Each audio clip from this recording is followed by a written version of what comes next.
The Pat Kenny Show on News Talk. With Mater Private Network. During current restrictions, don't ignore your health concerns. Our expert team is ready to help. Fasten your seatbelts. It's going to be a bumpy night. To infinity and beyond. I just love finding new places to wear diamonds. I could have been a contender. I could have been somebody.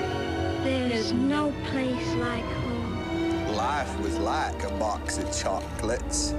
You never know what you're going to get. Yes, it's time to go behind the scenes, and we're going to go behind the scenes of one of the greatest films of all time. I knew that Santino was going to have to go through all this. And Fredo. Fredo was. And I never wanted this for you. I worked my whole life. I don't apologize to take care of my family. And I refused to be a fool. Dancing on the string held by all those big shots.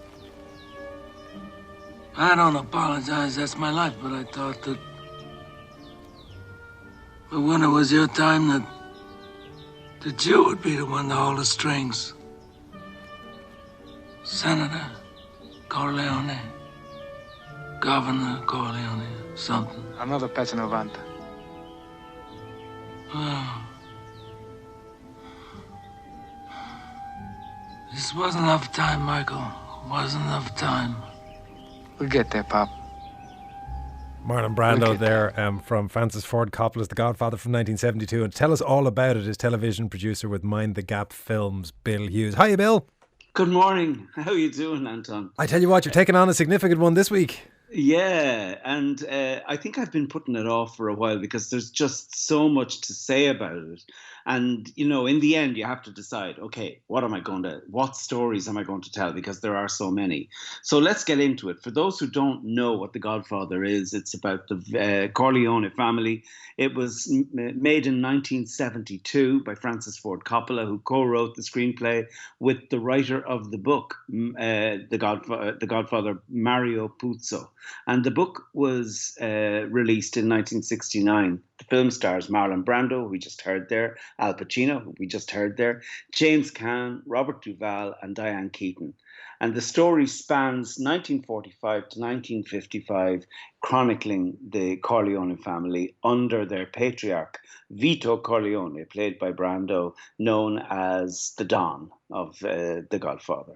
So he's the head of the family. There's a big problem because other crime families want them to get involved in drugs and everything else, whereas Vito is old-fashioned and just likes good, straightforward robbery and extortion. So he's got those old values, and he's not prepared to start stepping into the drug thing, but he realizes that he's going to have to modernize. And that's what it's all about. And it's about the feud that starts with other families because of it. And excuse me. Obviously, the mafia are getting at me this morning as I'm trying to tell this story. So Paramount Pictures, they originally found out about Puzo's novel when it was just a manuscript, like it was just 60 pages. And Robert Evans, who was the most opportunistic of producers in Hollywood at the time, went to meet Mario Puzo, discovered that he had 10 grand in gambling debts. And the book was still only 60 pages. So because he had 10 grand, he offered him 12.5 grand. In other words, you'll clear your gambling debts and there's 2.5 grand for you. He got the rights to The Godfather for 12.5 grand. Yeah. But if it was to become a film, he was to pay 80 grand further. Which was still, like, Puzo's agent was completely against it and saying this is just wrong. You know, you can't be doing that. You're underselling. But he did, nevertheless. And then when it came to wanting to make the film, they realized they were going to need Puzo on board to help write the screenplay. So they had to pay him another 100 grand. Now, at that stage, the book had been released. The book had become a publishing sensation. It was the biggest selling book in the world. And in the first 2 years, it sold 9 million copies. So it came out in 1969. By 1971, it had sold 9 million copies. And then the movie came out in 1972. So by the time they got to make the movie, the world and his mother wanted to be involved in it. And Evans wanted a real Italian-American, authentic director to give it the right feel. So he went after Sergio Leone, who turned it down because he was making his own film at the time. And then he changed his tack and he just went for directors who were hot at the time. So Peter Bogdanovich, Peter Yates, Richard Brooks, Arthur Penn, Costa Gavras, and Otto Preminger. And they all turned it down. And then one of Peter Bart, who worked for Evans, said, Francis Ford Coppola, he's a director. His last movie was a turkey. He's in trouble with the studio. He owes $400,000 to Warner Brothers. So I think we could get him at a knockdown price. So I assume he jumped at it. No, he turned it down as well because he had read the book and he said, this is just sleazy crap. I don't want to be part of it. But then they came back with a big offer and they offered him $125,000 up front and 6% of the gross rentals. So he went, you know what, I'll do it. I'll swallow my pride on condition that I can co-write the screenplay and I can steer it in some way. So the budget was $2.5 million. He wanted a lot more. The budget was $2.5 million because the studio thought they could shoot it on backlots and using a contemporary setting of Kansas City. But eventually Coppola convinced them that they needed to use New York City and they needed to go to Sicily to shoot to make it authentic. In the meantime, Evans was getting a bit edgy about Coppola's lack of experience and decided to bring in Elia Kazan, the actor, the great director of On the Waterfront, and he had him waiting in the wings. Coppola heard about it, and he decided, no, I want to make this film, and I'm going to make it right. But then he discovered that his film editor and his assistant director were stabbing him in the back. They were already undermining him back to the studio. So he fired them as a preemptory strike. And he said, like The Godfather, I fired people. The people who were angling the most to have me fired, I had fired. And also, Marlon Brando at that stage had come on side and was with Coppola and saying, if Coppola goes, I go. Well, talk to me a bit about Brando, because obviously the casting of Brando was regarded as a remarkable piece of casting, given how young he was when he played The Godfather. Well, yes, but you see, Mario Puzo stated that the only actor who can play the Godfather is Brando, whereas Coppola felt it could be Brando or it could be Laurence Olivier. Now, that's how crazy is that? So, but Laurence Olivier's agent turned it down, and then the studio pushed for Ernest Borgnine.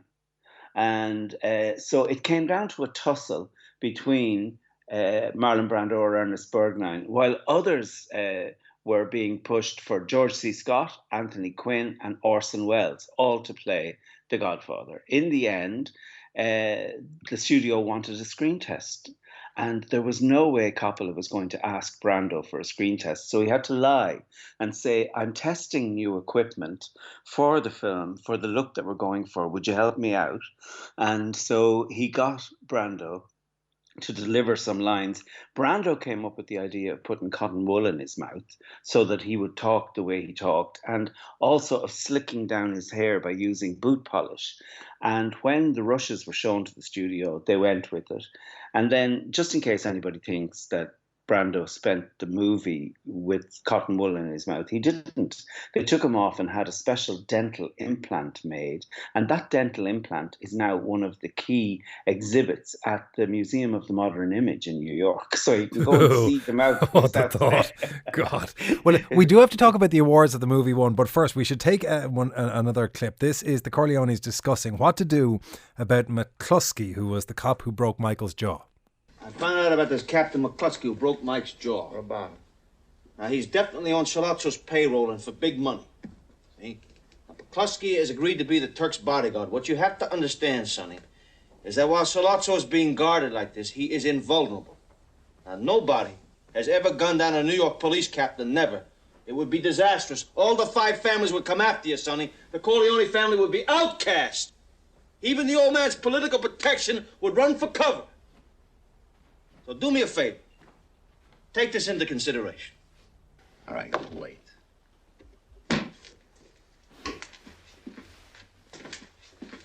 You can't wait. Can't wait. I don't care what Soletso says about a deal. He's going to kill Pop. That's it. That's the key for him. Gotta get Soletso. Mike is right. Let me ask you something, Professor. I mean, what about this McCluskey? Huh? What do we do with this copy? So when it came out then, Bill, how did it do in terms of awards? Well, at the Oscars, it won Best Actor for Brando. It won Best Movie, and it won Best Adapted Screenplay for Francis Ford Coppola and Mario Puzo. However, Marlon Brando didn't want the Oscar. He rejected it, and he sent a Native American to the awards to accept the award on his behalf. And it caused quite a furore at the time because it had only happened twice that it had been rejected. 2 years before, George C. Scott had turned it down for Patton. But George C. Scott's reasons were to do with the fact that he didn't believe that actors should be pitted against each other, and he said he wouldn't have it in advance, didn't he? His wasn't as dramatic as Sasheen Littlefeather showing up. Yeah, she walked on stage in her full squaw outfit, and she made the statement. But there was another person who boycotted the Oscars, and that was Al Pacino. You've got to remember, Al Pacino was just a young actor starting out in this film, and it was his first big role. But he was so sure of his own talent, and some people would say too cocksure, that he decided that, in fact, he should have been nominated for Best Actor and not for Best Supporting Actor, as he was. And so he decided to blacklist the Oscars that year as well, because he was given a nomination in the wrong category. Now, how's that for balls? By there God, you go. That's backing yourself, isn't it? Yeah, but the fight to play Michael Corleone, the fight for that, I mean, everybody was up for it. Warren Beatty and Robert Redford and Dustin Hoffman, Martin Sheen, and Jack Nicholson was and Elvis wanted the part of Tom Hagen, who we just heard in that clip. That was the James Caan not James Caan, the Robert Duvall. Robert Duvall played, yeah. So, I mean, there was so much shenanigans about the making of the film and the elbowing for position and stuff. But when it came out, it became the biggest box office sensation. I mean, for a brief period, it held the most successful movie of all time record, which in a few years subsequent was passed out by Star Wars. But The Godfather was the biggest thing, and it worked, and it was brave because it was made in a very different way. The look was different, the sepia tones, everything about it, and the drama, the violence, the whole thing. So we really felt we were taken in to the heart of this mafia family. And then, Bill, they had to go and wreck it all with Godfather 3, of which we shall never speak. Bill Hughes, thank you so much. That is Bill Hughes, television producer with Mind the Gap Films.